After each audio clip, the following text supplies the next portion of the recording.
Hello दोस्तों, पिछली बार जो सवाल पूछा था आपसे 10,000 रुपए के इनाम वाला, उसका जवाब देने का वक्त आ गया है क्योंकि आपको दिया हुआ 7 दिन का वक्त खत्म हो गया। तो दोस्तों, इस कविता के अंत में उस सवाल का जवाब सुनिए। उसी के साथ दोस्तों, आज जिस कविता को आपके लिए लेकर आया हूँ वो कविता है अनाथ बच्चों पर। जो लोग अनाथ हो जाते हैं या जिनको जबरदस्ती अनाथ बना दिया जाता है, उन्हीं अनाथ बच्चों पर लिखी है कविता उन लोगों के दुख भरे जीवन को दर्शाएगी। आप जरूर इस कविता को पूरा सुनिए, लाइक कीजिए, शेयर कीजिए, आपको ये कविता बहुत पसंद आएगी।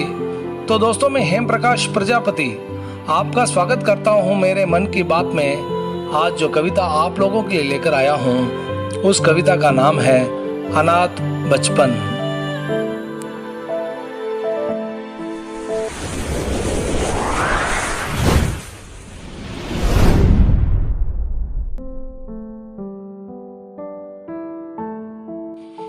माँ औलाद हूँ मैं तेरी अनचाही, पता नहीं तू क्यों मुझे ना चाही। पैदा कर मुखड़ा क्यों मोड़ लिया, क्यों कचरे के डब्बे में फेंक दिया। पैदा कर मुखड़ा क्यों मोड़ लिया, क्यों कचरे के डब्बे में फेंक दिया। जीवन में ऐसा दिन तूने दिखाया, नाथ के होते भी अनाथ बनाया। माँ तूने जब रिश्ता तोड़ दिया, दुनिया ने भी मुखड़ा मोड़ लिया। माँ बाप का पता है ना कर्म का और ना ही अपनी जाति धर्म का। कुत्ते में मुझ में फर्क ही कहाँ रखा, विधाता भी जीवन में आंसू लिखा। माँ बाप का पता है ना कर्म का और ना ही अपनी जाति धर्म का। कुत्ते में मुझ में फर्क ही कहाँ रखा, विधाता भी जीवन में आंसू लिखा।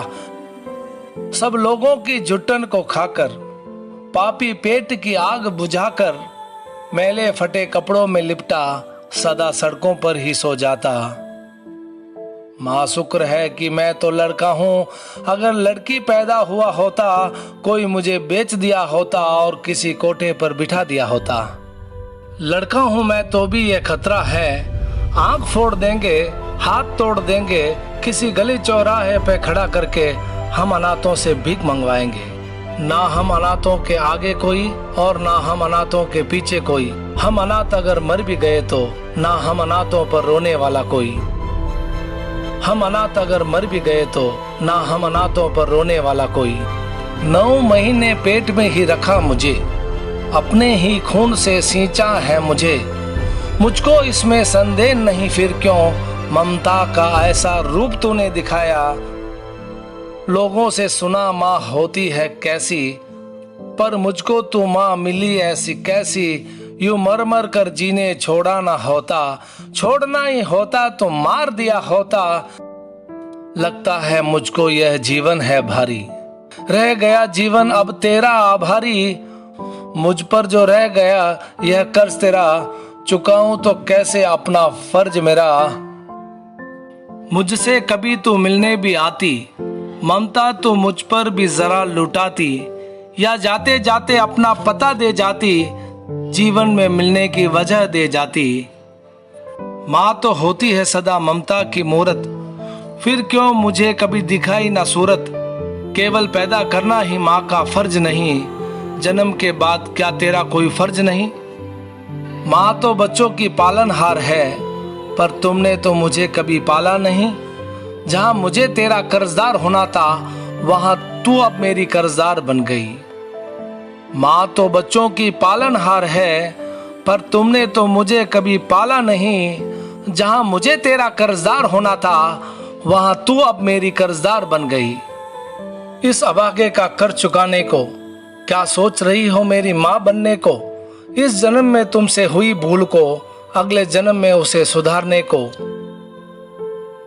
अपनी भूल सुधारने का मौका हर किसी को यूं मिलता नहीं है। ईश्वर से मेरी बस यही प्रार्थना, कोई भी बच्चा अनाथ बने नहीं। अपनी भूल सुधारने का मौका हर किसी को यूं मिलता नहीं है। ईश्वर से मेरी बस यही प्रार्थना, कोई भी बच्चा अनाथ बने नहीं। हम अनाथों का दुख दर्द भला, मुझसे अच्छा कोई क्या समझाए।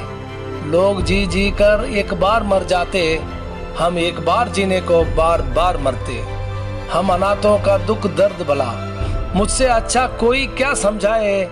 लोग जी जी कर एक बार मर जाते, हम एक बार जीने को बार बार मरते। कविता समाप्त। तो दोस्तों, अनाथ बच्चों पर लिखी मेरी ये कविता आप लोगों को कैसी लगी नीचे कमेंट्स करके जरूर बताएं। तो दोस्तों, वक्त आ गया है मेरे उस सवाल का जवाब देने के लिए जिस पर मैंने 10,000 रुपये का इनाम रखा था। किसी ने उस सवाल का सही जवाब नहीं दिया, तो दोस्तों इस कविता में मैं उसका सही जवाब देता हूँ। मैंने आपसे कहा था ये जो साल मैं आपको दे रहा हूँ इसमें एक सीक्रेट है। तो दोस्तों वो सीक्रेट ये है कि ये हमारे कलयुग का अंतिम वर्ष है। हमारे हिंदू शास्त्र के हिसाब से 4,32,000 वर्ष कलयुग में आते हैं, जिसमें से 3,102 ईसा पूर्व में गुजर गए। तो यही वर्ष मैंने आपको दिया था 4,28,898, यानी दोस्तों 4,28,898 ईयर्स जो आएगा वही कलयुग का अंतिम वर्ष होगा। इसी का मैंने 31 दिसंबर का तारीख मैंने दिया था। तो दोस्तों मैं आज ये इसका वार बताऊंगा, तो इस वार को नोट कीजिए। तो वो दिन आएगा दोस्तों बुधवार, यानी वेडनेसडे आएगा, यही इसका सही उत्तर है। तो दोस्तों और एक बात, जैसे मैंने आपको पिछली वीडियो में बताया था लाखों करोड़ों अरबों खरबों सालों का मैं वार बता सकता हूँ, तो एक उदाहरण के तौर पे आपको 1,000 करोड़ वर्ष बाद का वार बता रहा हूँ। वैसे तो हमारे हिंदू शास्त्र के हिसाब से कलयुग, द्वापर युग, त्रेता युग, सतयुग सब मिलाकर भी 43,20,000 वर्ष ही होते हैं।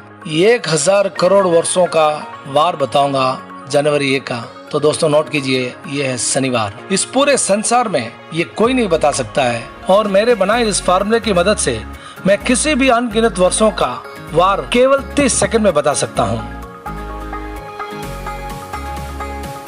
और इस दिन को पता करने वाले इस गणित को मैंने 20 साल की उम्र में बनाया था, और दोस्तों इस कविता को 32 साल की उम्र में मैंने लिखा था।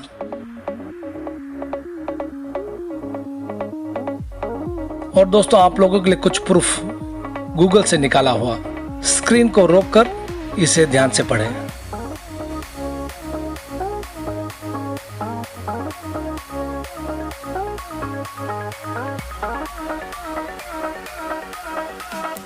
तो दोस्तों मेरी ये कविता आप लोगों को कैसी लगी, वीडियो के नीचे कमेंट्स जरूर करें और बताएं कि आपको ये कविता कितनी पसंद आई।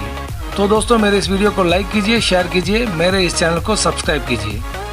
मिलते हैं मेरी किसी अगले वीडियो में, तब तक के लिए इंतज़ार कीजिए इस चलते फिरते कैलेंडर का। जय हिंद।